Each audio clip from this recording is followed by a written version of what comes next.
Fabrizio is one of the leading researchers in this interdisciplinary approach to financial systems. He will talk about his recent work on microprudential regulation. Title is too long, so I leave you. Thank you very much. Thank you, Rama, for giving me the opportunity of presenting this work. And of course, I'm not Zoo, as originally scheduled in the program.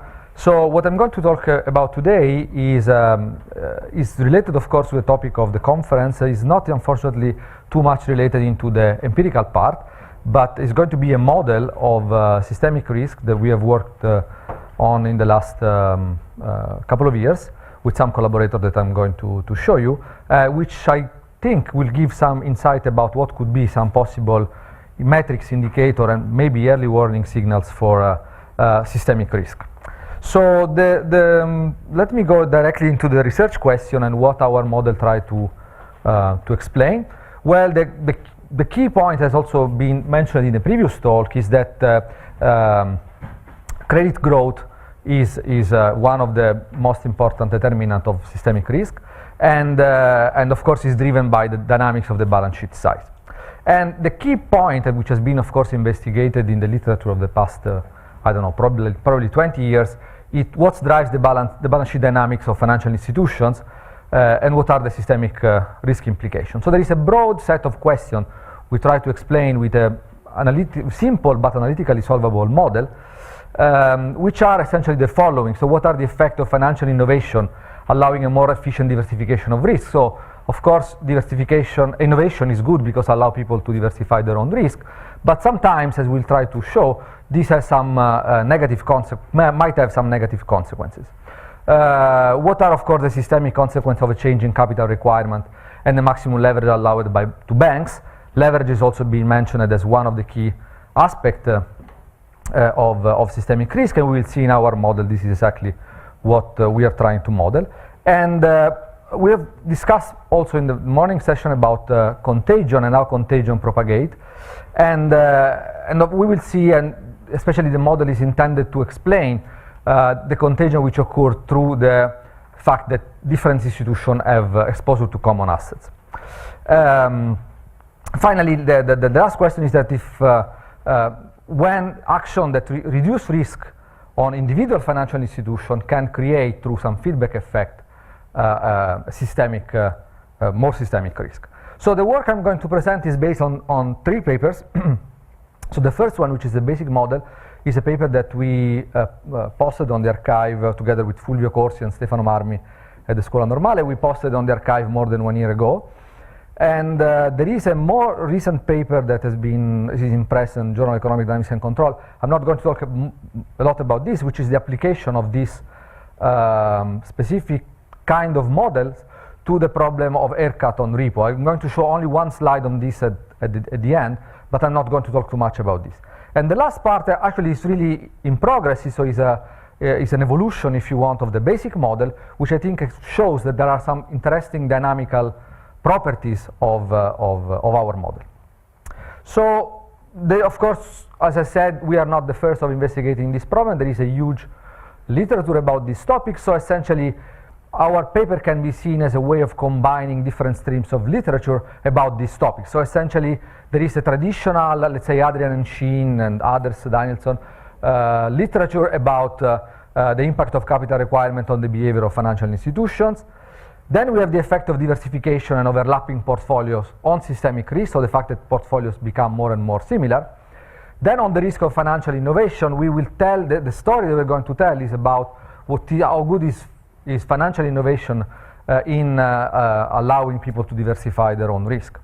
Then there is all the literature about distressed selling. Rama and others have worked on this problem, and the feedback effect that you can have through distressed selling will be part of our story, and in general the determinants of balance sheet dynamics and credit supply. So essentially what we are trying to do is to propose a solvable model that combines these different streams of the literature and try to find a full analytical quantification of the links between the microprudential rules and the macroprudential outcomes. Okay, so this is more or less the setting of the problem. So the model, which is very stylized in some sense, in the the baseline model, if you want, is the following. So we have a set of financial institutions which are labeled by the index I. You can call banks if you want. And we assume that there is a set of investment, which is capital M, and this institution can invest in all of them if they want, but in general they will select, I will show how, a subset of them, small m, in an equally weighted way. So they essentially allocate an equally weight 1 over n, if you want, 1 over m, to all the assets. This is a simplification to maintain analytical tractability, but does not change much the problem, as we have seen with simulation. So one of the key points is that, okay, of course you can think this as financial institutions or financial institution class. You can think in terms of investment as investment or investment class. So there is the level of granularity can be chosen as you want, okay? So we consider that there is a cost of diversification, so this is one of the key points, which does not allow people to diversify completely their own portfolio across all the possible assets or asset class. And this cost of diversification is a cost that the financial institution has to pay anytime it wants to invest in a specific asset class. This can be something which is related to financial innovation, or it can be something that regulator could impose by requiring more regulatory, more regulation, more rules, more auditing on a new trading desk that they want to set up. Okay, we will indicate with mu minus RL, this is the expected portfolio return, and we will assume that the financial institution, what they try to do, they maximize portfolio returns under a value at risk constraint, which is written here in its simplest way, in the following way. So we have here the value at risk is alpha, which is the parameter which set the level of the value at risk, sigma p, which is the volatility of the portfolio. This is the asset of the bank, and this is the equity of the bank. So this is the balance sheet they want to can invest. We have an investment set which is made by capital M asset class, and we assume that there is an exogenous dynamics, meaning not demand-driven dynamics of this investment, which essentially is explained by one factor model. So there is one undiversifiable component, which is this, which affects in the same way all the asset. In some sense, this is the macro factor, if you want, that move all the asset class. And then you have another component, so this is the volatility, of course, and this is another component which explains the diversifiable component of the investment. Okay, and so the portfolio, of course, the volatility of the portfolio in an investment with an equally weighted portfolio will be simply given by this quantity. Clearly, when M increases, the volatility of the portfolio decreases. So having all these constraints, the problem for individual institution that they need to solve is a constraint optimization, pretty straightforward. What they want to do, they want to maximize their profit, which is based on the return minus the cost of diversification, with a constraint of the value at risk. Okay, so you can rephrase this one by introducing the leverage. This will be important variable in our model, which is asset divided by equity, so that you can write down this optimization. And so what you have to maximize, so you have to find the optimal value of lambda and the optimal value of M, so number of assets in which you want to invest, how much you want to diversify. And so there is a two variable optimization, which can easily solve with constraint optimization, with Lagrange multiplier. So essentially you can solve it analytically. The expression is a little bit cumbersome because it's a third order algebraic equation, so I'm not writing the explicitly lambda and the optimal lambda and M. I'm writing in this way to give the intuition that probably all of us will have, which is the fact that the optimal leverage is inversely proportional to the volatility. So that this constraint is bounding, and so the leverage is inversely proportional to the volatility of the portfolio times alpha. And the optimal level of diversification, of course, is inversely related to the cost of diversification, as you can expect. Notice that this is not completely solved because M should be M star and this lambda should be lambda star. So I'm simply showing here not the complete solution that, by the way, you can solve pretty straightforwardly. So as you can expect, essentially what happens is that so when you have this diversification cost, when you decrease the diversification cost, the leverage, the optimal leverage for the institution is going to increase. And so I'm going to show this figure where we have three lines, and these three lines simply correspond to the different importance of the systemic factor over the idiosyncratic factor in the dynamics of the asset. And what you see clearly in all cases is that when you decrease diversification cost, so with financial innovation allows financial institution to take more leverage, to become more leveraged, as you can guess. Okay? So the key point now is that we have a certain number of institutions, and these institutions have the same set of investment. They are all equivalent, so we assume, in order to make the problem tractable, that they randomly choose small m number of investment. So essentially our system can be represented as a bipartite network where we have the n financial institution, the m investment.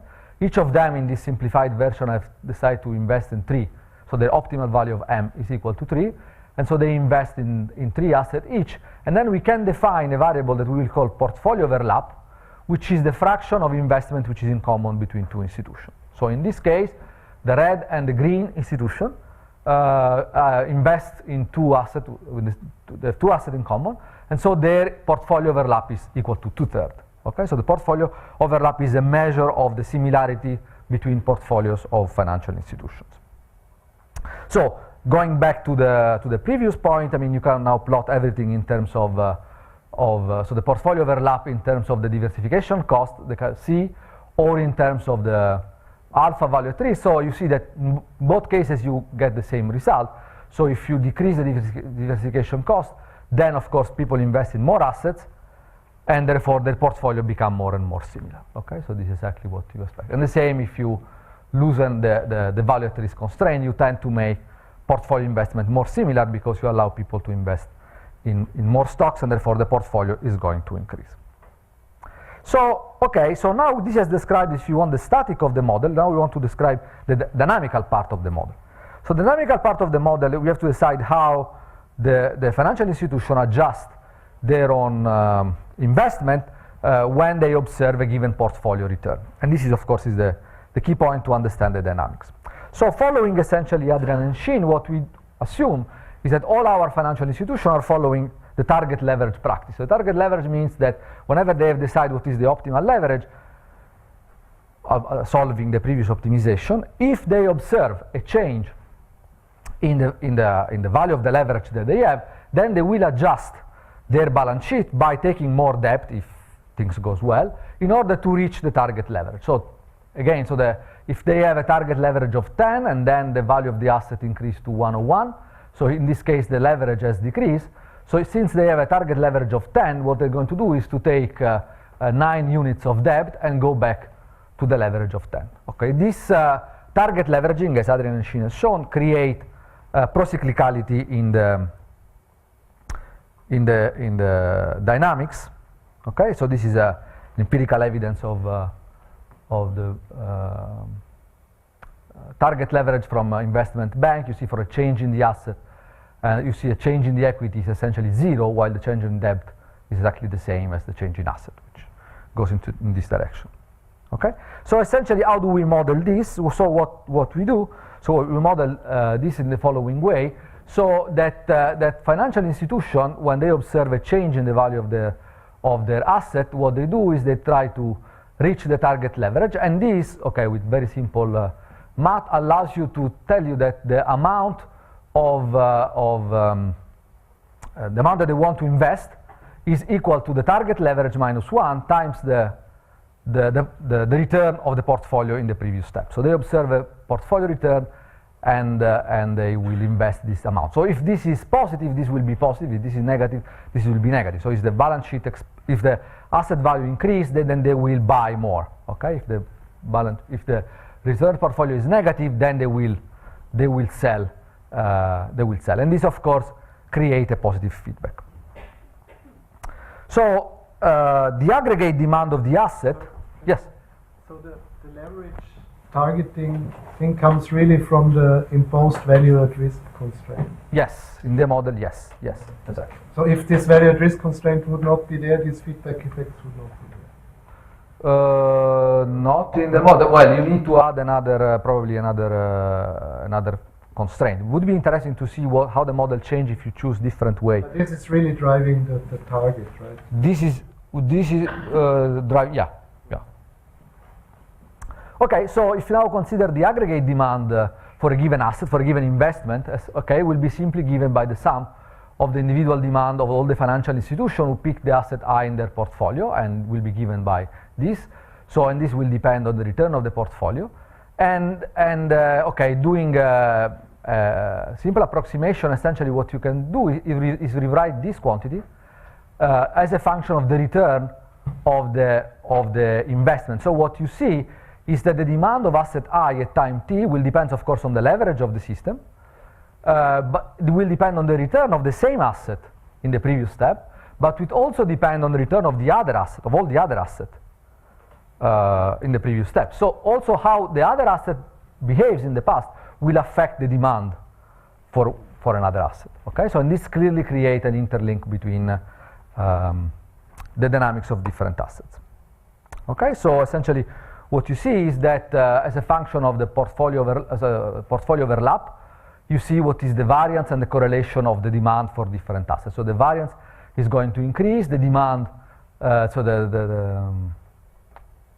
it's going to decrease, sorry, when you increase the overlap, but the correlation is going to increase. So the correlation between the demand is going to increase. So now, but here in this model, if you let everybody, if you allow everybody to invest in all assets, yes, they don't. then basically it drives correlation to 1. Yes, but they don't because of the diversification cost. Yeah, but what is this diversification cost? So it's the fact that they cannot invest in all the institutions, in all the assets, because it is costly to in terms of either in terms of research, of setting all what you need to do in order to trade in a given asset, information, technology, and so on and so forth, or it can be something which the regulator imposed by setting, okay, if you want to open a new desk, then you have a cost for this. Yeah, I understand, but if you look at a realistic situation, like yes, you look at large global financial institutions, yes, they already pay that cost. So they are actually invested in pretty much all asset classes. Sure. So the reason you need this is because otherwise everybody will go to invest in yeah, exactly. But that's because you want to explain the emergence of the initial portfolio plus what happens next. If you yes, take the set of allocations as given. Sure. But then I need to justify why they don't invest in all the possible asset classes. Many reasons. Okay, good. So the story we try to tell is about financial innovation, but this is true. I mean, simply we put this term in the Lagrangian just to tell that people have this constraint, but you can justify in different ways. Okay, so now what's happened is that the dynamics of the return of the asset is driven by two components. So one component is the exogenous component that I've described with this one-factor model, and the other one is an endogenous component which is completely demand-driven. And now we need to identify how this endogenous component is modeled. So this is modeled. This depends on the demand. Okay, it depends on the demand of the investment from the financial institutions.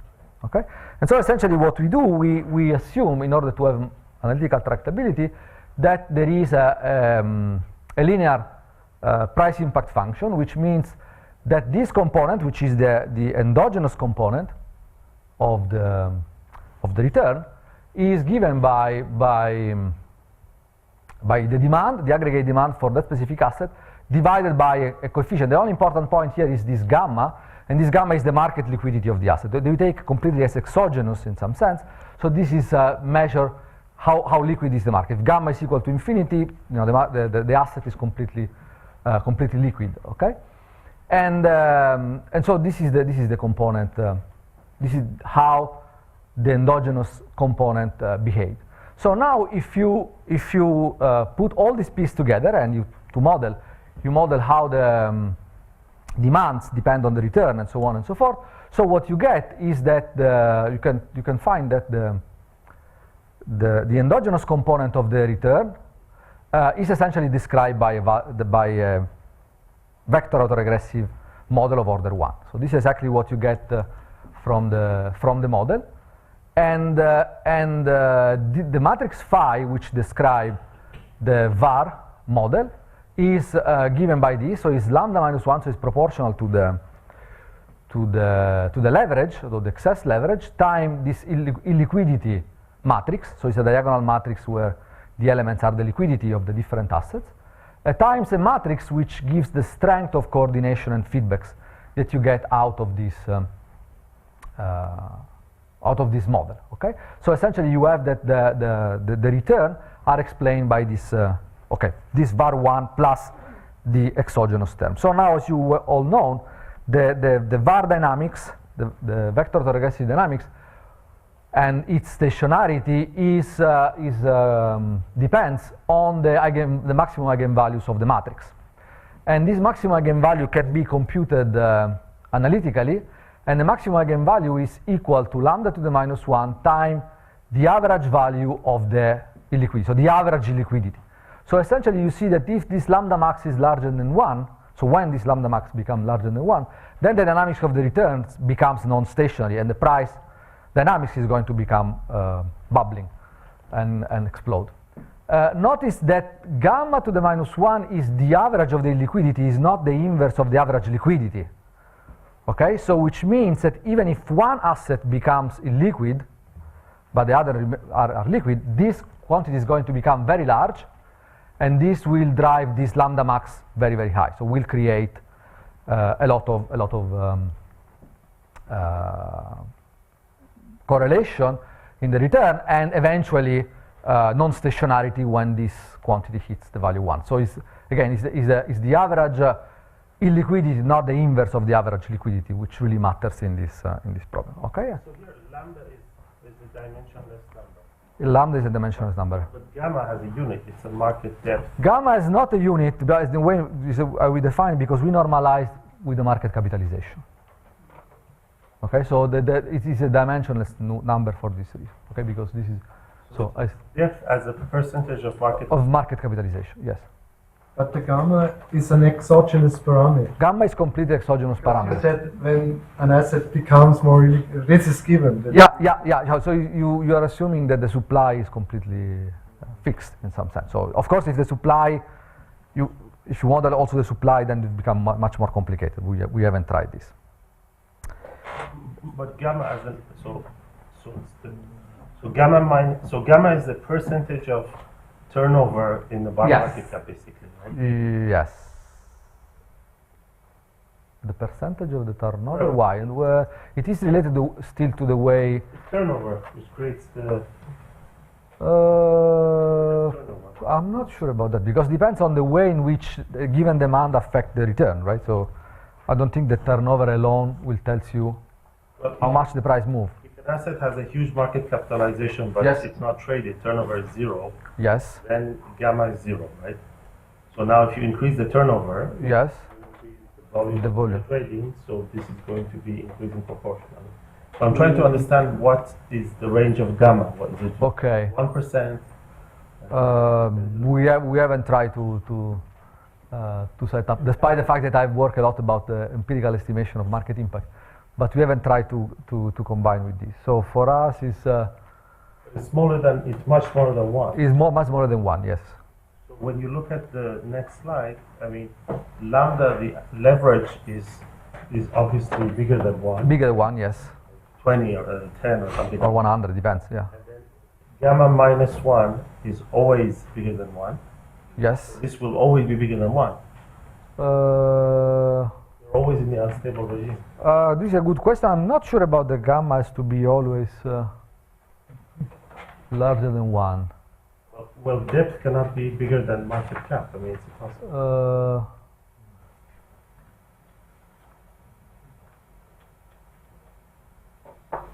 Okay, I'm not sure. I have to think about that. Okay, but I'm not sure this is. I see the point.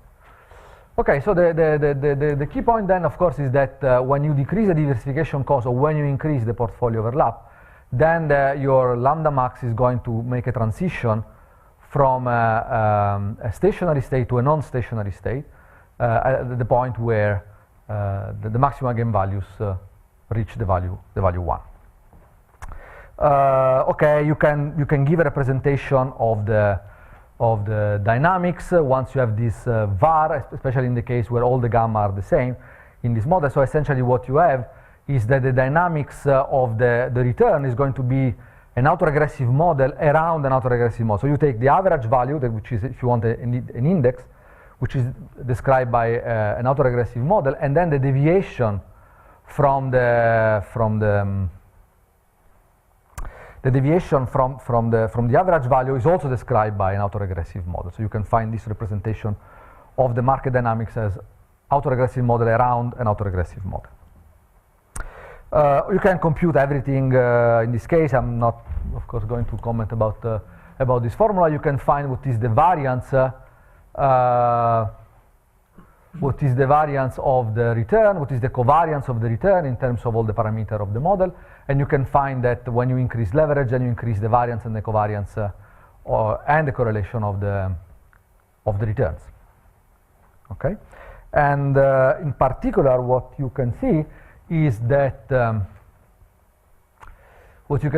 that if you consider the market, okay, if you take an index which describes the market, essentially what you see is that the volatility of the market is given by the volatility of the fundamental times a variance multiplier which depends on this maximum eigenvalue. So when this maximum eigenvalue becomes close to 1, the volatility of the market becomes larger and larger in some sense. So this increases the volatility. So this tells you how close you are to the instability point.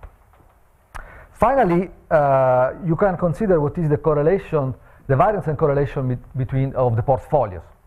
And okay, let's look at the variance of the portfolio. So what happens when you decrease the diversification cost?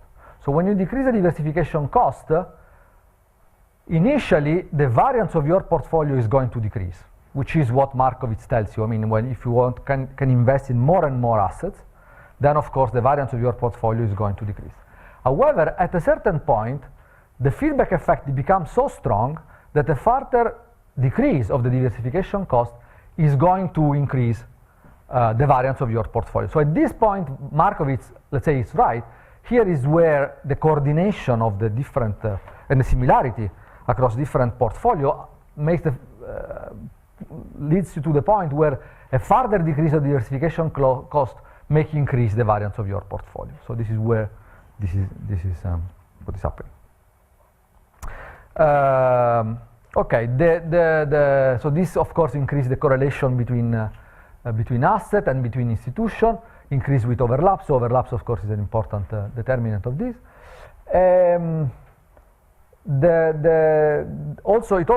This model also tells you how a negative realization of the macro factor is going to affect the dynamics of the return. So by using this vector autoregressive representation of the model, what you can find is that the expected value of the return between time t and time t plus h, conditional on the fact that there was a shock at time t of the macro factor, is given by this quantity here.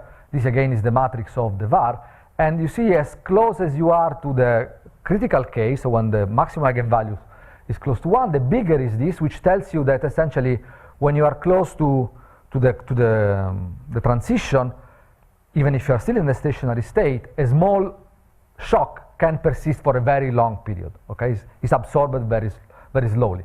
While you are very far from this threshold, then on the other hand, a shock in the factor is going to be reabsorbed by the system very, very quickly. So essentially, the persistence of the autocorrelation function is a measure of how close you are to the critical point where the system goes from a stationary to a non-stationary state. Okay, this is more or less was the baseline model. I have still 15 minutes to present the extension of the model. As I said, you can use this model to see how you should adjust at least theoretically, the haircut that you have to put on the repos in order to take into account this systemic component. So this is a paper that we have recently published, and essentially here is depending on the maturity of the repo, this is the haircut essentially, and this is if you don't include the systemic risk component which comes from this portfolio overlap, and this is when you include it. And okay, I don't know if you can see it. This is a Monte Carlo simulation, but you can solve the problem analytically. And essentially, there is a mean scalar product. I mean, when you if you look at what is the optimal haircut as a function of the similarity of the portfolio, and you do the similarity of the portfolio, you have to consider a scalar product between the portfolio weighted by the illiquidity of the asset which are overlapping in some sense. So this is going to give you this mean scalar product and give you this relationship between these two quantities. But I don't have much time to discuss about this. Okay, so this is the summary of this part. So when you have an high cost of diversification, you have a small diversification, heterogeneous portfolio, and individual feedbacks are weak and uncoordinated. When you have financial innovation, this is if you want to tell some story, then you have a decrease of C, you have an increase of M, I mean of the diversification, you have a decrease of sigma P, and then you have an increase of the leverage. And then this, of course,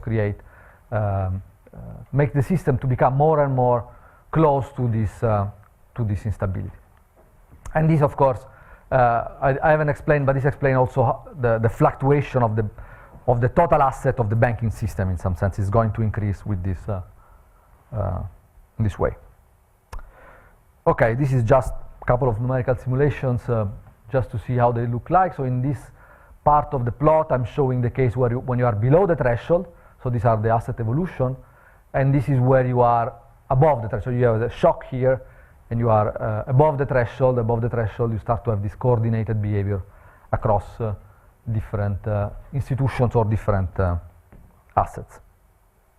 Okay, so essentially in the model that we have presented up to now, the financial institutions do not fully consider their effect on price in some sense. So they are not considering the way in which they are affecting price, and they're not using past information to create future expectation of asset volatility and correlation. So what happens if you, in this model, you modify and you use a more realistic expectation formation scheme about the future value of the volatility and the correlation in the market?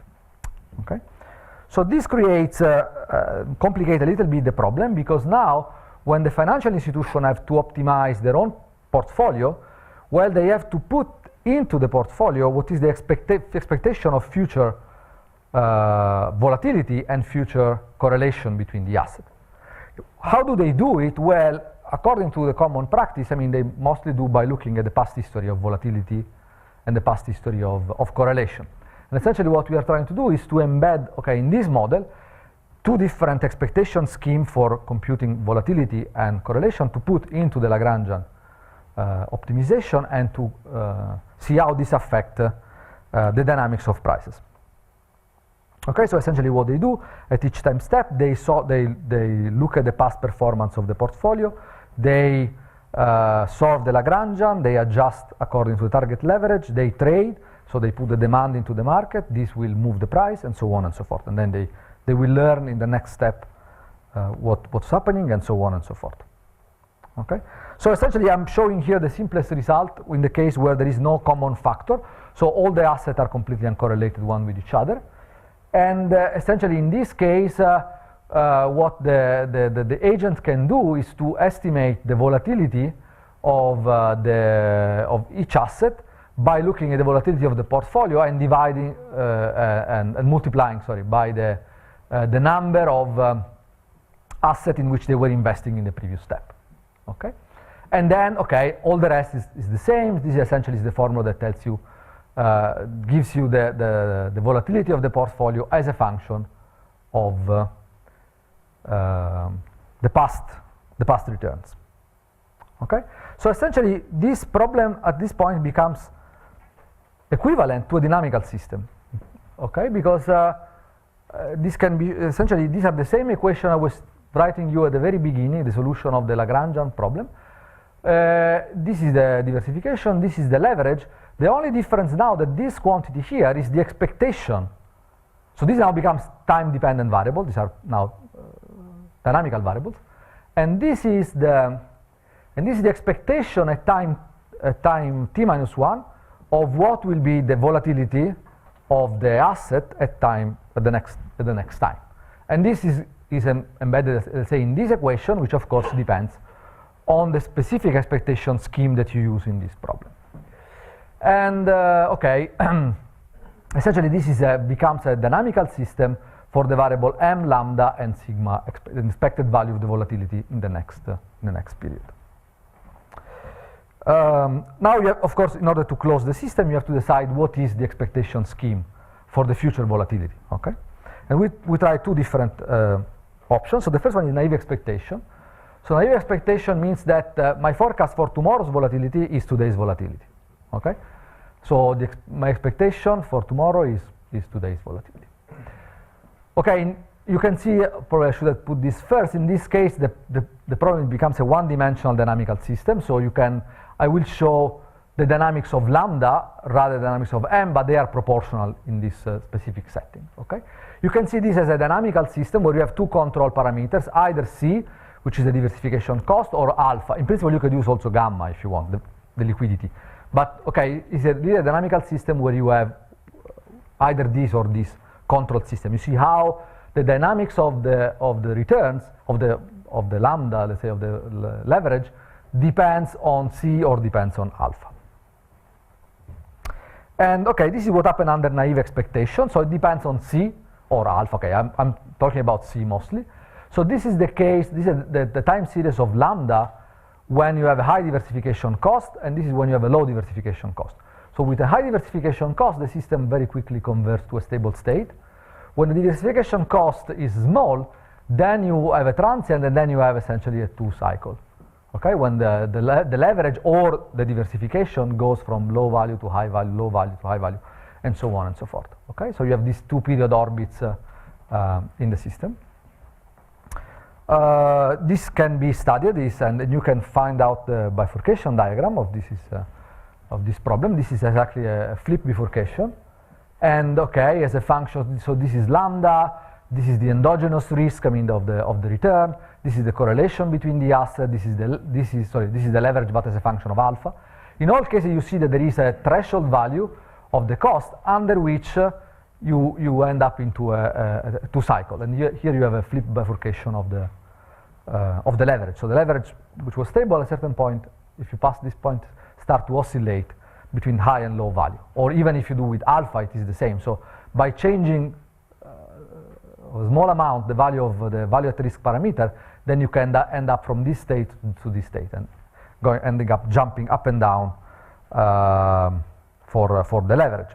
So this threshold, so there is a threshold for the cost or for alpha for which these two cycles appear, and this is due to this feedback effect.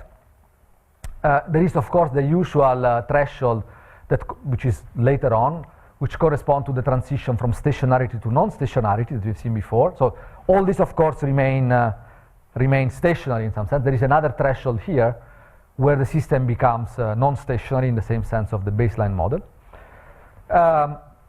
Okay, technically, you have a period doubling flip bifurcation. This value of C2 grows with the illiquidity.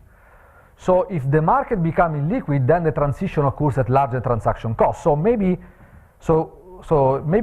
nowadays we are here for this level of diversification cost, but if now there is a shock in the illiquidity, then the C is going to be here, and then you end up being in an unstable state. So a shock in the liquidity can lead you from here to here, essentially, from this state to this other state. Okay, you have the critical slowing down when you are very close to the stable state, which again could be seen, at least in principle, as an early warning indicator. At least this is what is done in other, let's say in ecology, for example, to see this critical slowing down as a measure of how close you are to an instability. And you can estimate, you can do some math on this, but this is not that crucial. Of course, what is the problem with naive expectation? So the main problem is that you have a huge forecasting error, right? I mean, what is happening is that these are the autocorrelation function of the forecasting error of the institution. And okay, when you are in the stable state, so in the stable state, then the forecasting error goes to 0. When you are in the two orbit, then you have this huge autocorrelation function. Essentially, what is happening is that this financial institution systematically wrongly estimate what will be the next volatility of tomorrow. So why? Well, the intuition is very simple in some sense, right? So today volatility is low, then what I do, I take a lot of leverage and I diversify a lot and I invest a lot, okay? This will move a lot the price. Moving a lot the price will create tomorrow a lot of volatility, and then tomorrow I'm going to shrink my balance sheet. I have to decrease my leverage. I have to invest in less asset, and therefore the return and the volatility day after tomorrow will be smaller, and so on and so forth. So you have this. Anytime you make a wrong prediction, and you systematically do it in some sense, right? Because you're doing up and down. But the idea is that you have this cycle of leverage, which is driven by this naive expectation. Of course, the solution for this is to go to a more realistic expectation scheme, which is adaptive expectation. And so in adaptive expectation, you don't look just to yesterday's volatility, but what you do, okay, you can frame in different way, but essentially the simplest way is that you do an exponentially moving average of the past volatility. So you are weighting all the past with a parameter omega, which is the risk metric parameter, if you want, how much you weight the past volatility in order to forecast tomorrow's volatility. Okay, so then you have adaptive expectation. You can reframe this as saying that my expectation tomorrow was my expectation yesterday plus omega times the error that I made yesterday with my expectation. This is different way of reframing. Or you can say that my expectation today is a linear combination of my expectation yesterday and what I observed yesterday. Okay, so all equivalent way. But you can think this in terms of an exponential moving average value of the volatility. So what happened in this case? So if I add this, well, you immediately see that the dynamics of leverage or the dynamics of the diversification becomes much richer depending on the parameter. So this is for small but not so small diversification cost. Okay, you have these 4 cycles, and then this is if you decrease even more, then you observe more erratic behavior of the leverage or of the diversification of the asset.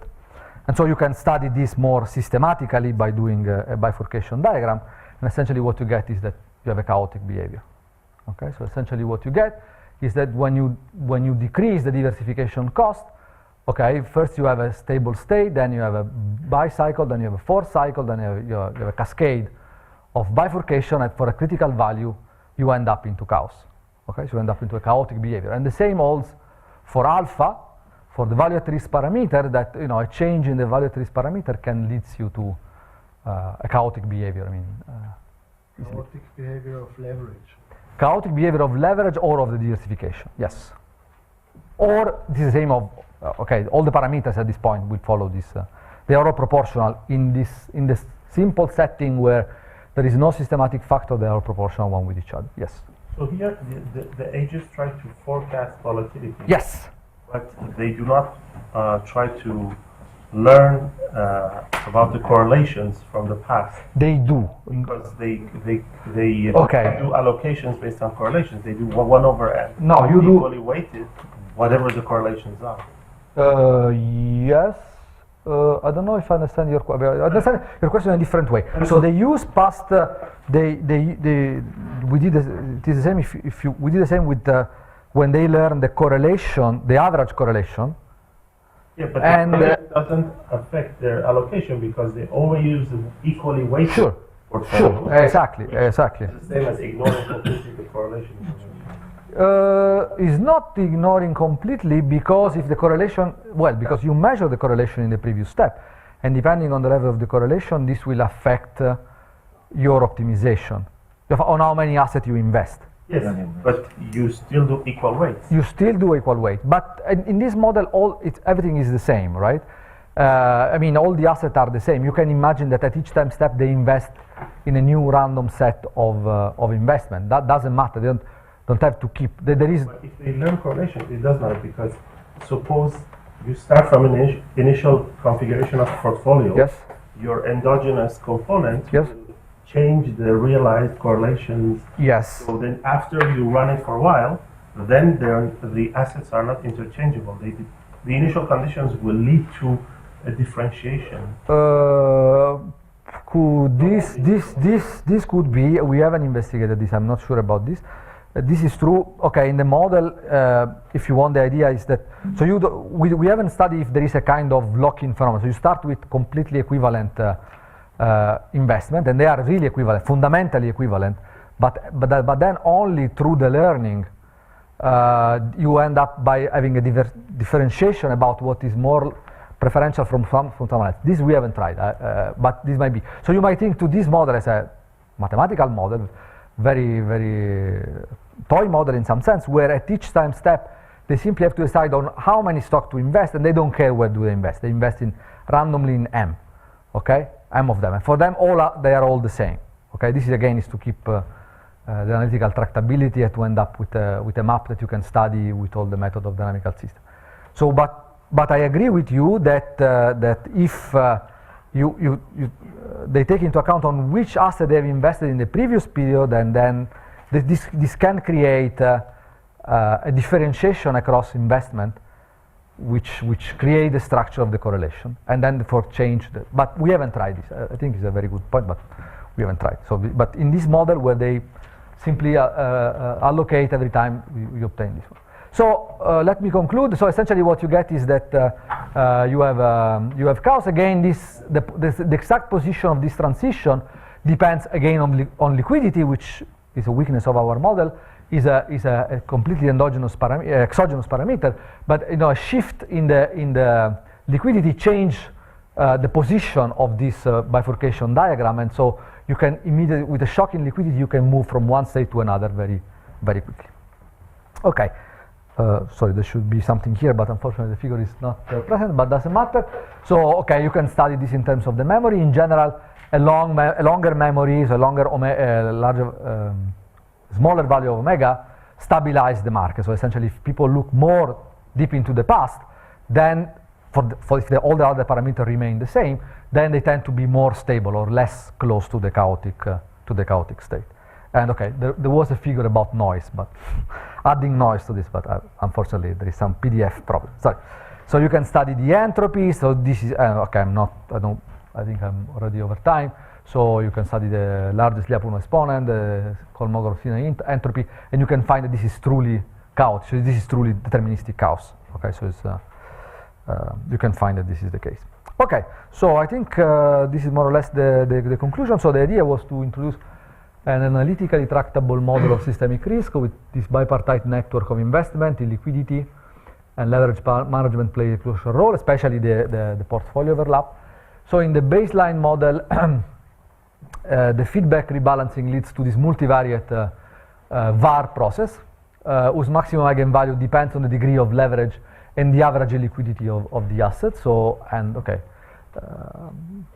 dynamics so this can lead to this instability. The variance and correlation of individual investment monotonically increase with the reduction of diversification cost. But the reduction in diversification cost by increasing the strength and coordination of individual feedbacks increase the variability of bank total asset that we have seen. And then we have this transition between a stationary and non-stationary valued risk vector autoregressive, which is predicted.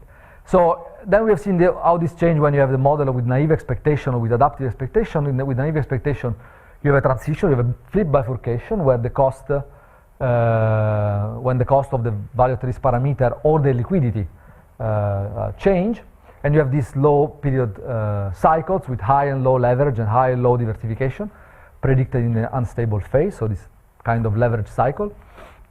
And in the model with adaptive expectation, you have a full bifurcation cascade, as well as a transition to a chaotic phase in the dynamics of leverage of diversification. And small change, so the bottom line, if you want, is that a small change in the control parameter like C or alpha or gamma can trigger complex dynamics and move you from one type of dynamics into another type of dynamics, which is much more unstable or much more chaotic. And I think that's it. Thank you.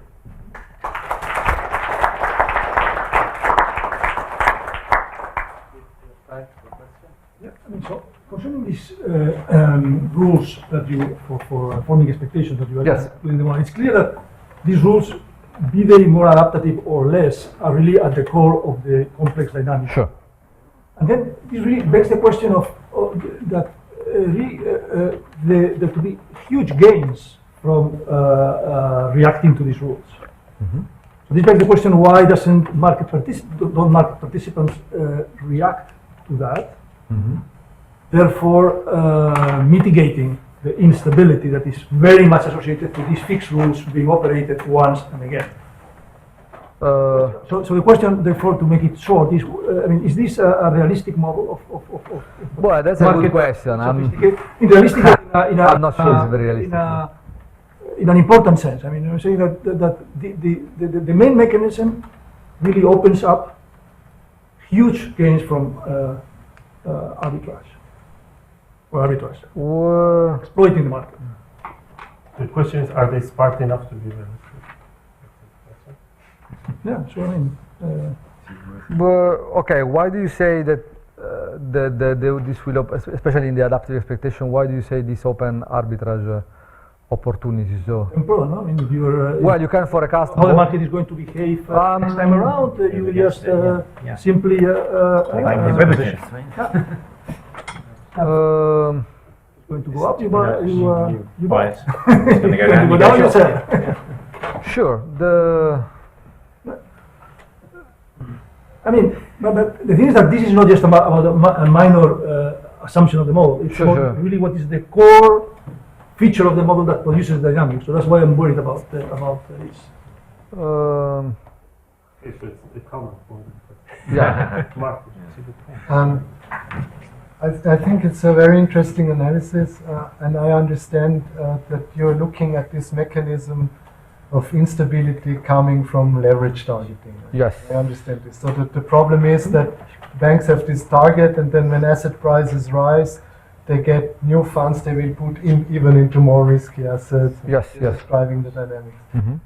So this is very interesting, but what gives me a little bit concerned is that I find it very hard in this context to think which is the mechanism then that causes cost to society at large from this instability, because everything is formulated on the level of financial markets, Yes.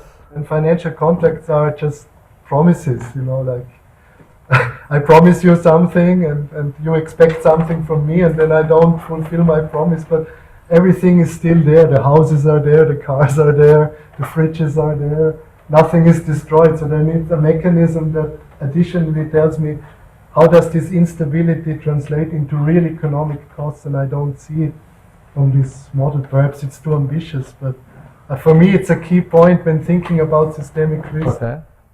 To have an idea what this mechanism could be.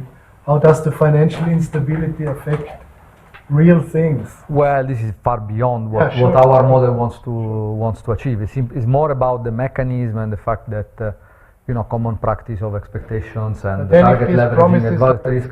From your feedback mechanism, for instance, you say then the prices of these promises become more volatile, and then wealth is redistributed somehow between people. But then it's very difficult to think clear about what are exactly then the problems arising from this. Do you know what I mean? No, I know what you mean. But again, this is very far away from the scope of this paper. This was simply to show that the practice of target leveraging, the value at risk, the coordination, the portfolio overlap, and the expectation formation can create an extreme sensitivity of the dynamics of financial variables to small change in the parameters. So this means that you don't have smooth transitions from one to the other.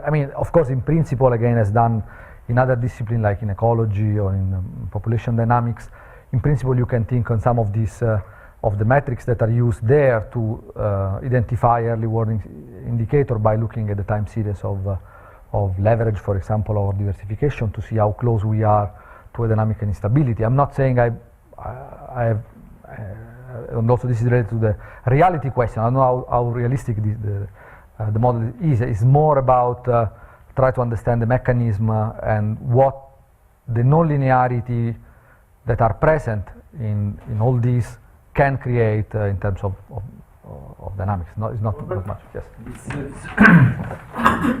I think I understand your mechanism for the banks when they diversify more, get into the same assets, and there's, it goes through the leverage effect as just discussed with the leverage they take on.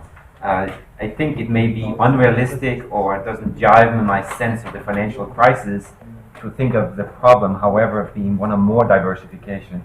I would say there was probably a wild overweighting of certain Asset. types of assets that, due to a confluence of, say, product development, lax regulation and things like that. It's very profitable to issue mortgages, package them and sell them off, and not worry about the long-term payoff.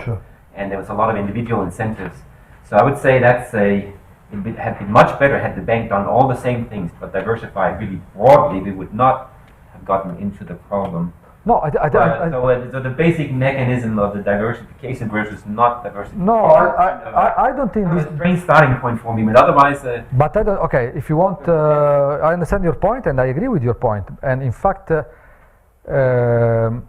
don't think I think that the story is going to change much. I mean, if you take, for example, target leverage. I mean, what in my understanding, but I'm asking, talking with people from banks. So when they are doing target leveraging, they are not really issuing, taking more debt or working in the balance sheet, expanding and removing the balance sheet. But mostly what they do is to move their investment from one asset class to another asset class, okay? Which is something which is not captured here, right? Where you say essentially when the assets are not equivalent one with each other, and I have the problem of, okay, I want to reach my target leverage because my return on investment has increased in the past. What I do, I take more risk on more risky asset and less on less risky asset. And this is the way in which I increase target leverage, which is not, of course, captured by this model. I think, I'm pretty sure, we haven't worked it out, that this model translated into a system where the size of the balance sheet remained the same, but simply the composition of the investment changed. For example, in two asset classes, high volatile and low volatile. This is not going to change this story. I mean, I'm pretty sure this is going, and so this is why I don't think this is too realistic. This story about the sea and so on and so forth. But at the end will be the same. The feedback effect will be exactly the same. The way of estimating volatility will be exactly the same. And what I'm expecting is that exactly the same type of behavior is going to happen. I mean, the people will switch from, they will reduce or increase leverage by rebalancing their portfolio rather than expanding and contracting it. It will be the same, but it's the triggering mechanism that's so different. In one story, you worry about them diversifying because the cost of investing very broadly went down, which I usually would think be a very good thing. Here, instead, the game is to finding these regulatorily promising methods that somehow the leverage is actually miscalculated. Able to take it off the balance sheet, and because you can make a lot of money in a very short period of time, they start all going into it. It's more of a regulatory or oversight and a misrepresentation, truly, of the leverage they actually are taking on, because it's calculated according to accounting standards and other things, I think. So there's a little bit different diagnosis of the problem rather than so that's really... In fact, it's in your model, if you build in, if the target is not based on actual leverage of dollar value assets, but risk-weighted assets. Then it'll be one of the issues, going into the crisis was that there were categories of assets which had weight 0, AAA, and the main mechanism by which banks adjusted to the was to stuff investment into those categories. So then, with the leverage as measured by those criteria, if you target that, it's actually going to increase concentration, as Kevin was saying, but this rather than encourage diversification to.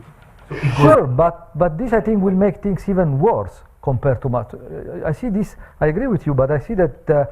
If you want the idea of the model and taking all the assets equivalent and doing a 1 over m and it doesn't matter what it is in the past, if you put you in the best scenario and if you have more concentration, I mean, so what I'm expecting is that if you take into account the diversity of the asset, the different volatility and all what you are saying, these things is going to become worse than what we are observing. I mean, it's worse in a different way, as I refer to Philip Hartman's talk.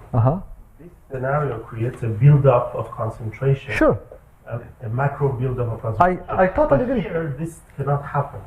No. In this model, there's never a build-up of concentration. The concentration is simply I agree. But the concentration occurs because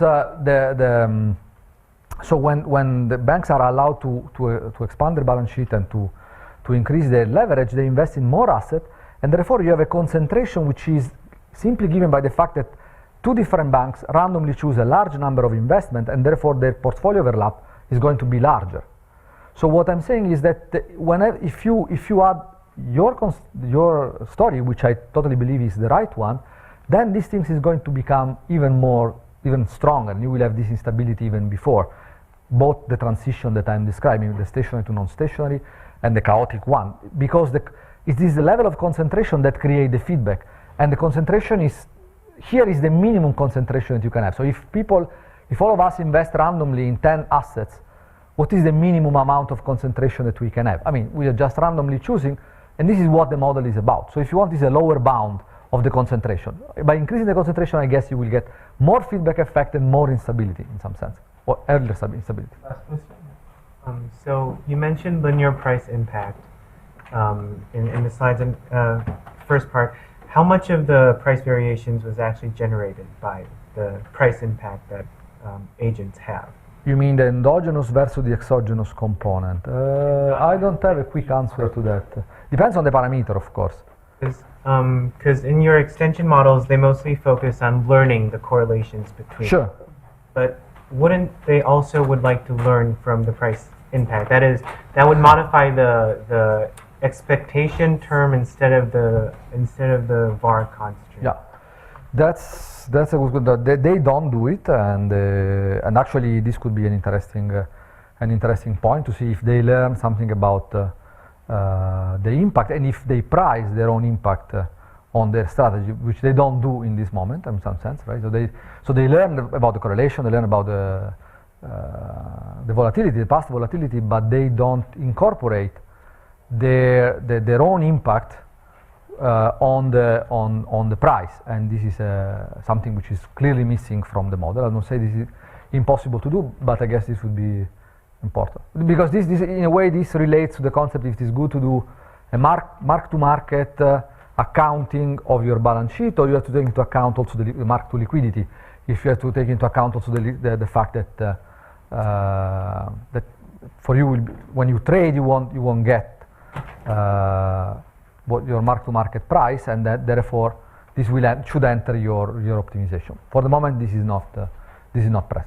But intuitively, do you think that impact would be small in respect to hitting their? I think I'm not sure it's going to be small. What I'm expecting intuitively is that this will stabilize more the system. So if agent takes into account, if banks takes into account their own impact and the eventual exit strategy and so on and so forth, then what I would expect is that the instability is going to be milder in some sense.